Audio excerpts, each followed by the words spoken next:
پہلے کے دور میں 40 سال کو بھی جوانی کہا جاتا تھا، اب کے دور میں یا 40 اللہ سال تو معاف کر بڑھاپا دے۔ ہو گیا۔ 30 سال کی عمر کے بعد آج کے نوجوانوں کے جواب دینے لگ جاتے ہیں۔ اس کی وجہ یہ ہے کہ بچپن میں اپنے آپ کو برباد کر لیا، بچپن میں اپنے آپ کو ختم کر لیا، تو جو بچپنا تھا اس کو جوانی میں بتا دیا، اور جو جوانی ہے وہ بڑھاپے میں۔ اور جو بوڑھے اصل بوڑھے ہیں جن کو 60-70 سال کی عمر ملی ہوئی ہے، یہ اللہ تعالیٰ کی طرف سے ان کے لیے نعمت ہے۔ باقی قیامت کے قریب جو حالات ہیں وہ اس طرح کے ہیں۔ اور مزید میں آپ کو یہ بھی بتا دوں کہ زمانہ ترقی کرتے کرتے تمہیں ایسا سست اور کاہل بنا دے گا کہ تم کوئی کام کے لائق بھی نہیں رہ جائیں گے۔ یا بہت مولا ساری معاف کر چیزیں دے۔ ہم سے رخصت ہو رہی ہیں، ہمیں اندازہ بھی نہیں۔ ابھی کل ہی میں ذکر کر رہا تھا، ابھی 10 سال پہلے 20 سال پہلے جو چیزیں ہمارے آنکھوں کے سامنے موجود تھی وہ اب غائب ہو چکی ہیں۔ خالی وقت اسے ملے تو نشہ بھی یاد آ جائے، خالی وقت اسے ملے تو عورتوں کی طرف میلان بھی بڑھ جاتا ہے، خالی وقت اسے ملے تو اس کو دولت لٹانے اور عیاشی کرنے کی فکر بھی سوار ہونے لگتی ہے۔ اپنے آپ کو کسی چیز میں مصروف کر لے، اور سب سے بہترین یا اللہ مصروفیت معاف کیا کر ہے؟ دے۔ اللہ اور اس کے رسول کا ذکر پاک ہے۔ یہ سب سے بہترین مصروفیت ہے کہ تم نے اپنے آپ کو اس میں مصروف کر رکھا تو اللہ تعالیٰ دنیا کی تمام مصروفیتوں سے تمہیں آزاد کر دے گا، برائیوں سے آزاد کر دے گا۔ قرآن میں رب تعالیٰ فرماتا ہے وَقَالُوا حَسْبُنَا اللَّهُ وَنِعْمَ الْوَكِيلُ، جنہوں نے یہ کہا ہمارا رب ہمارے لیے کافی ہے، ہمارا اللہ ہمارے لیے کافی ہے، اور کیا ہی بہترین مددگار ہے، کیا ہی بہترین وکیل ہے جس نے یہ کہا۔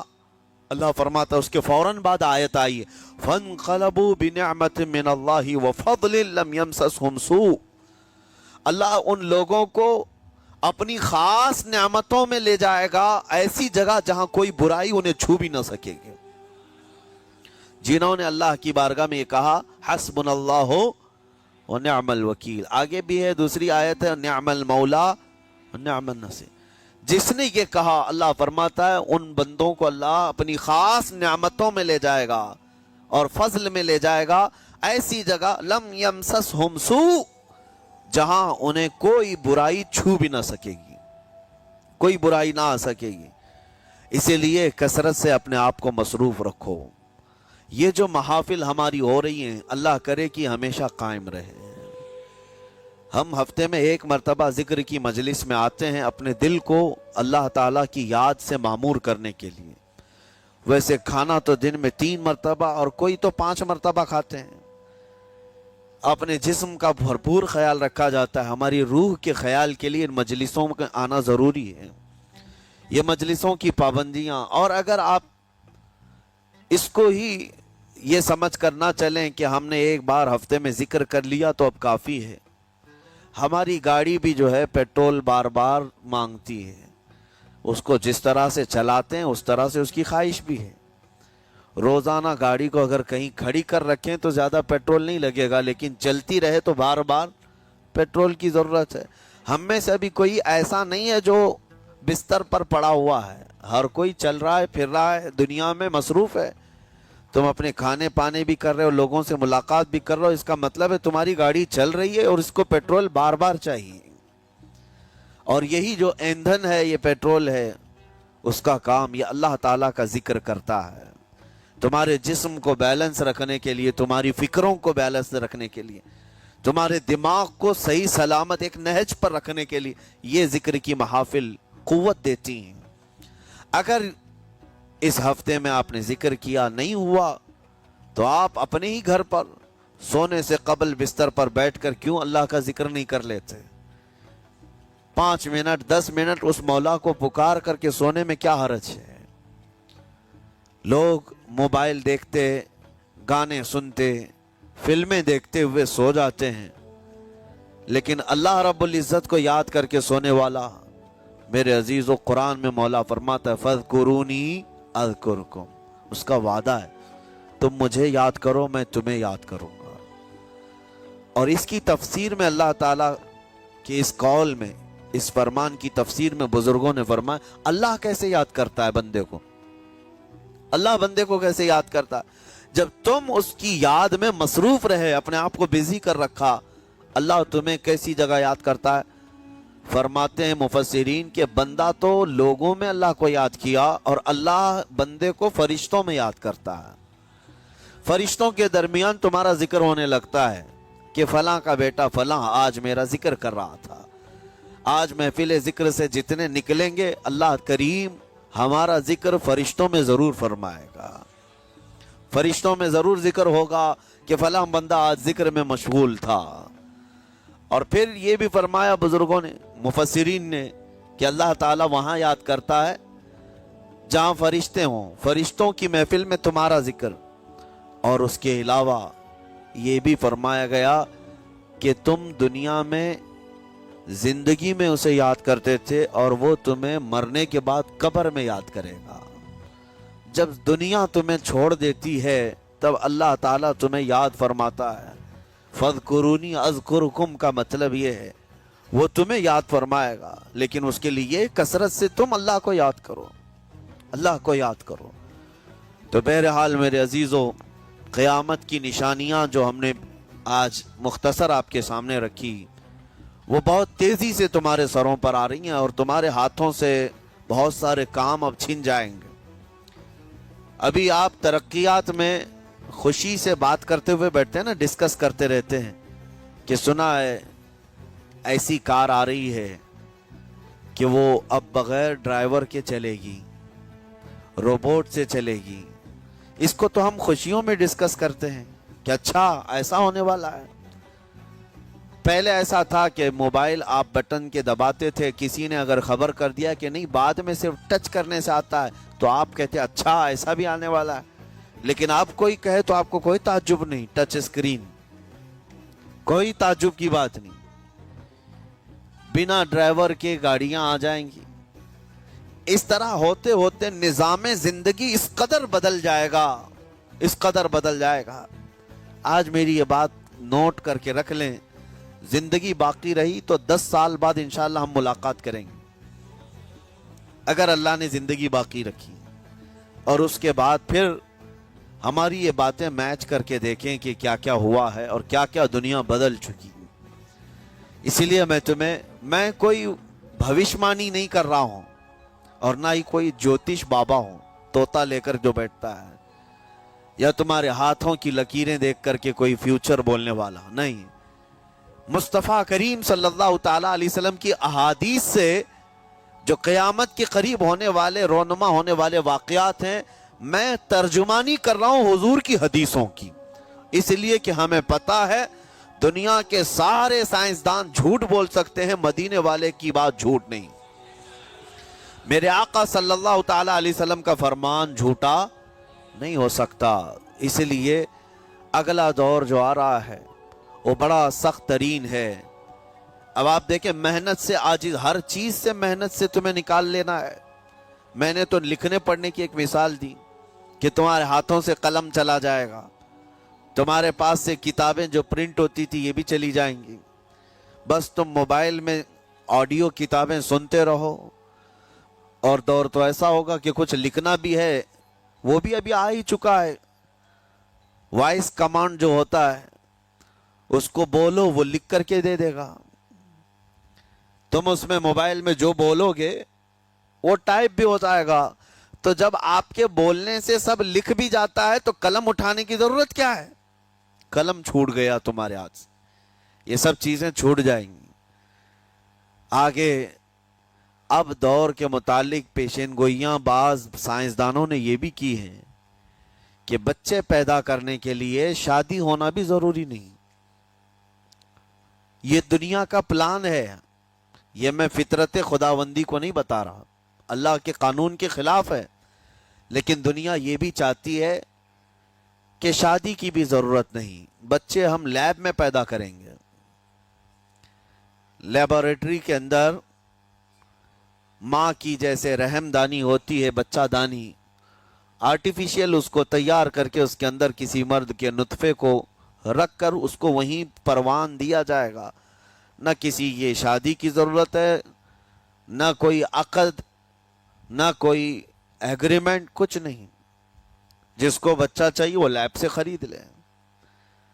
ہر طرح کی چیزوں سے تمہیں عاری کر دیا جائے. ابھی تو بہت سارے لوگ سوال بھی کرتے ہیں ہم سے ٹیسٹ ٹیوب بیبی کے متعلق. جس کو بچے نہیں ہو رہے ہیں، کیا وہ اس طرح سے ٹیسٹ ٹیوب بیبی سے، جو آج ایک طریقہ کار ہے، بچے پیدا کر سکتے ہیں یا نہیں؟ اس کے کئی طریقے ہیں سائنس میں، کہ اسی مرد کا نطفہ اسی کی عورت میں رکھ کر کے اس کو پروان دیا جائے، اور بعض دوسرے طریقے کہ کسی دوسرے کا لا کر اس کی عورت میں رکھ دیا جائے. یہ تو سراسر حرام ہے، زنا ہے. لیکن ائمہ اکرام، فقہاء اکرام نے حلال رشتے کے اندر ہی مرد اور عورت جو شادی شدہ ہیں ان کو بھی اس طریقے سے بچہ حاصل کرنے کی اجازت نہیں تھی. وہ ناجائز ہے، ناجائز ہے. بچے دینا یہ اللہ کی شان ہے. حضرت ابو ہریرہ رضی اللہ تعالیٰ عنہ حضور صلی اللہ علیہ وسلم کی بارگاہ میں حاضر ہوئے، عرض کرتے ہیں عرب والے لوگ عزل کرتے ہیں یا رسول اللہ، یعنی بچے نہ ہونا نہیں چاہیے کسی کو، تو پریکاشن لیتے تھے وہ لوگ. اس کا طریقہ کار ان کا الگ تھا عربوں کا. وہ انزال نہیں کرتے، اس سے پہلے جدا ہوتے. حضرت ابو ہریرہ رضی اللہ تعالیٰ عنہ نے حضور کی بارگاہ میں پوچھا کہ ایسا کیا کرنا کیسا ہے؟ نبی پاک صلی اللہ تعالیٰ علیہ وسلم نے ارشاد فرمایا اگر رب تبارک و تعالیٰ چاہے تو بھی بچے عطا کرے گا. کوئی عزل کر لے، الگ ہو جائے، اگر مولا کو دینا ہو تو اس حال میں بھی اللہ تعالیٰ بچے عطا کرے گا. جو مولا بغیر باپ کے عیسیٰ پیدا فرماتا ہو. تو بہرحال میں بات الگ نہ چلی جائے، اسی لیے عرض کر رہا ہوں کہ اگلے دور میں سارے کام کاج تمہارے ہاتھوں سے نکل جائیں گے، عاری کر دیا جائے گا اور تمہیں سست اور کاہل بنا دیا جائے گا. اور جب بندے کے پاس کوئی کام ہی باقی نہ رہے تو اس کا دماغ شیطانی بن جائے گا، اور شیطان اس کو ہانکتا رہے گا صبح سے شام تک، شام سے صبح تک. اور میں آپ کو بتا دوں دنیا یہ چاہتی ہے کہ رات کو دن بنا دے، یعنی کوئی رات کا تصور ہی نہ رہے، نہ اندھیرا ہے نہ ہی کوئی اس طرح کی تاریکی، بلکہ پورا ٹوٹل 24 آورز ایسا ہی اجالا دکھنا چاہیے. تمہاری نیندیں ختم ہو، کسی کے لیے بھی اندھیرا ہو گیا چلو سوئیں. یہ اللہ کے جتنے نظام ہیں اس سے یہ دنیا چھیڑ چھاڑ کرنے کی کوشش کر رہی ہے. یہ جو خفیہ طاقتیں ہیں دنیا کو جو چلا رہی ہیں، وہ فری میسن ہوں اور سیکریٹ تنظیمیں جو آج دنیا میں کام کر رہی ہیں، وہ قانون خداوندی سے چھیڑ چھاڑ کرنا ان کی فطرت ہے، عادت ہے. ہر چیز جو اللہ تعالیٰ کی بنائی ہوئی، پہاڑوں کو اپنی جگہ سے ہٹا دینا. عرب میں آج پتہ ہے آپ کو، سعودی میں سب سے زیادہ پہاڑ کاٹے جا رہے ہیں. پہاڑ اتنے کاٹتے ہیں وہ لوگ، پورے کے پورے پہاڑوں کو انہوں نے زمین سے الگ کر دیا، اور وہاں پہاڑ کا وجود ہی نہیں. مکہ میں جا کر آپ دیکھ لیں، مدینے میں جا کر دیکھ لیں، 4 سال 5 سال کنٹینیو کئی مشینیں لگا کر کے پورے پہاڑ کو صاف کر دیا، پتھر کے پہاڑ. اصل میں یہ نظام قدرت ہے، پہاڑ یوں ہی نہیں بنائے اللہ نے زمین پر. والجبال اوتادا، یہ میخ بنا کر کے اس میں گاڑ دیے گئے تاکہ زمین ہلنے نہ پائے. زمین پانی پر ہے، اور جب پہاڑوں سے چھیڑ چھاڑ کیا جائے گا زمینوں میں زلزلے آئیں گے، ادھر سے ادھر زمین ہل جائے گی. اور تو اور انہوں نے اپنی ٹیکنالوجی کو بڑھاتے بڑھاتے قانون خداوندی میں چھیڑ چھاڑ کے لیے کیا نہیں کیا. انہوں نے جعلی اور آرٹیفیشل ارتھ کویک لانے کی کوششیں کی، مصنوعی زلزلے، مصنوعی بارش ہوتی نہیں، لیکن پورے کلاؤڈ کو جمع کر کے، بادلوں کو جمع کر کے ایک جگہ، اور پھر اس کو کیمیکل کے ذریعے سے پانی برسا دیا جائے. لوگوں کو لگتا ہے کہ ابر چھا گیا اور پانی آنے لگ گیا.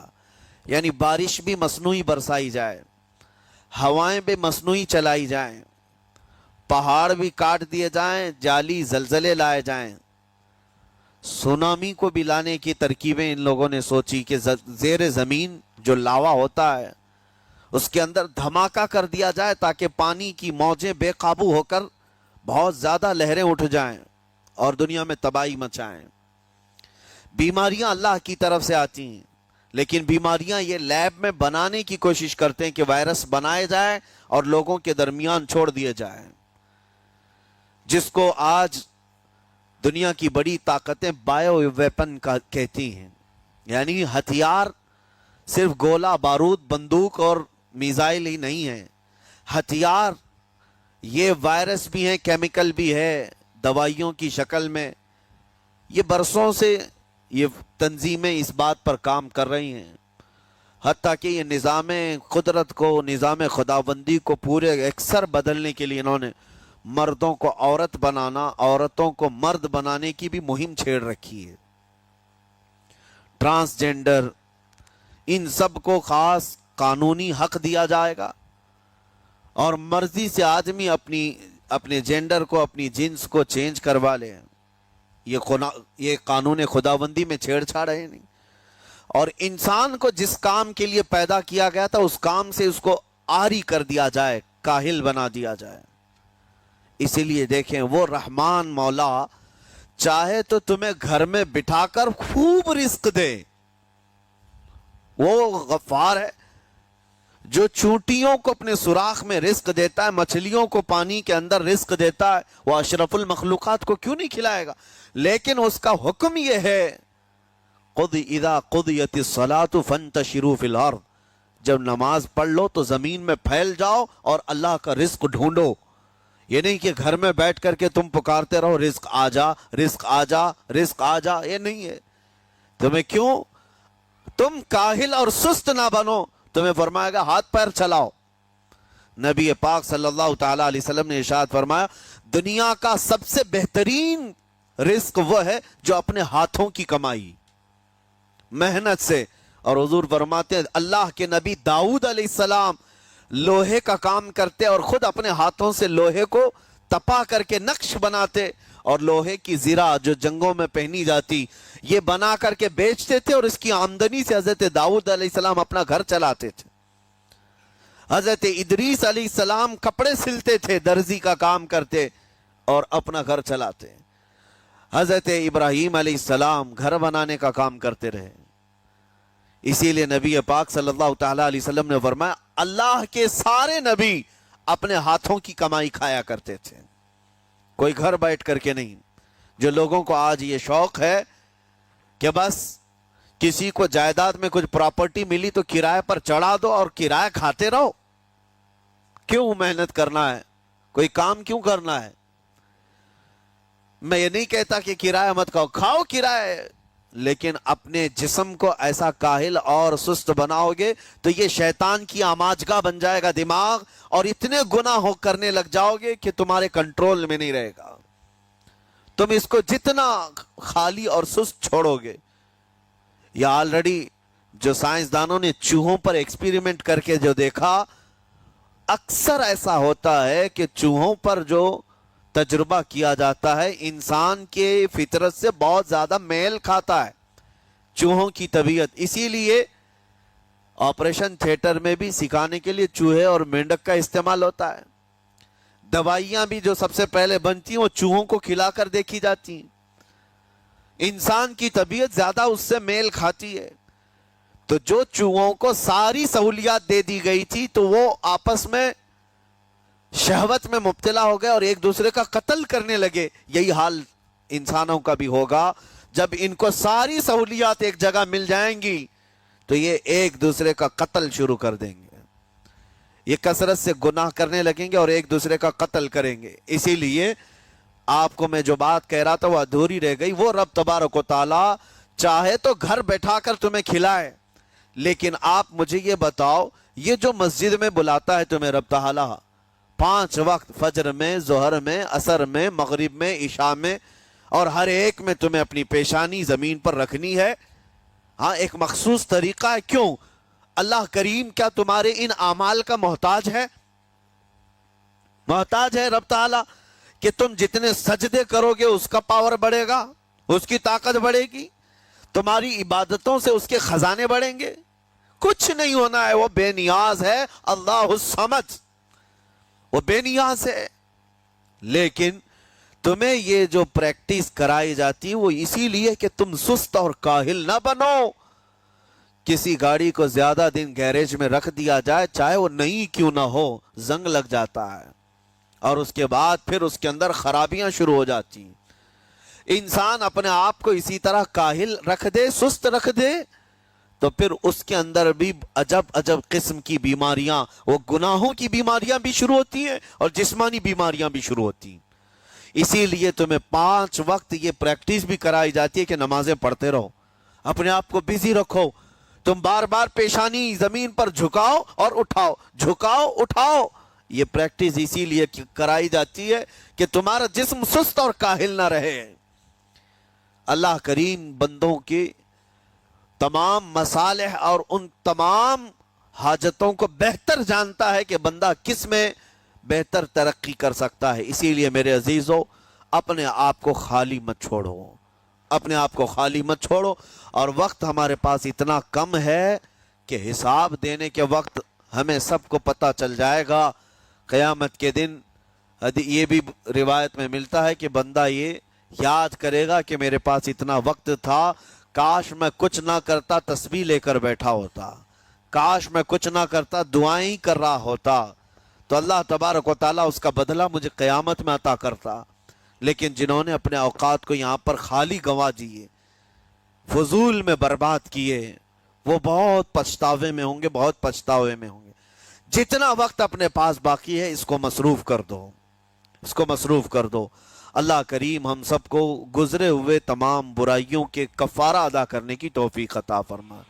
رب تبارک و تعالی قل اللہم مالک الملک تؤتی الملک من تشاء وتنزع الملک ممن تشاء وتعز من تشاء وتذل من تشاء بیدک الخیر انک علی کل شیء قدیر۔ اس کے بعد والی آیت، یہ دونوں آیتیں یاد کر لیں۔ اور پھر فرمایا گیا کہ اگر کوئی محکوم ہے، مزدور ہے، ان آیتوں کی تلاوت کرے، اللہ کبھی بھی اس پر کسی کو غلبہ نہیں دے گا، کوئی اس کے اوپر حکومت نہ کر سکے گا۔ اللہ رب العزت کی قدرت غالب ہے، اور جو بندہ اس کی تلاوت کرتا ہے وہ ہمیشہ سرخرو رہے گا، سر بلند رہے گا اور محکومیت سے محفوظ رہے گا۔ اور ہمیشہ یہ تمنا بھی کرنا چاہیے، میرے آقا صلی اللہ علیہ وسلم دعا بھی کرتے تھے، نعوذ بک من غلبۃ الدین وقہر الرجال، اے اللہ میں تیری پناہ مانگتا ہوں قرض کے بوجھ سے اور لوگوں کی حکومت سے، لوگوں کی محکومی سے۔ مجھے میرے والد گرامی نے یہ دعائیں تلقین بھی کی تھی، اور وہ فرماتے کہ میں نے کعبے کا غلاف پکڑ کر کے دعا کیا تھا کہ اے اللہ زندگی بھر مجھے کبھی کسی کی غلامی میں مت رکھ اور کبھی بھی لوگوں کی محکومی میں نہ رکھ۔ اسی لیے یہ وراثت میں مجھے بھی ملا ہے۔ میرے والد بھی بڑے عالم دین تھے اور زیادہ دن تک وہ بھی امامت نہیں کر سکے، 4-5 مسجدوں میں امامت کیے چند مہینوں میں، اور اس کے بعد بہت سارے آپ کو پتہ ہے عقل سلیم رکھنے والے لوگ حاکم بنتے ہیں امام کے اوپر، اور یہی محکومیت ہمیں پسند نہیں ہے۔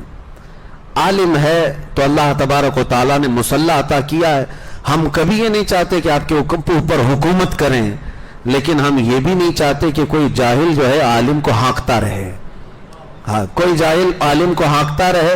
یہ میں آپ کو بتاؤں، ایک بہت بڑے بزرگ علامہ تقی الدین رحمۃ اللہ تعالی علیہ، ہمارے علاقے کے ایک بہت بڑے پائے کے بزرگ ہیں، ولی ہیں، وہ ایک دارالعلوم کے صدر مدرس بھی تھے، پڑھاتے تھے۔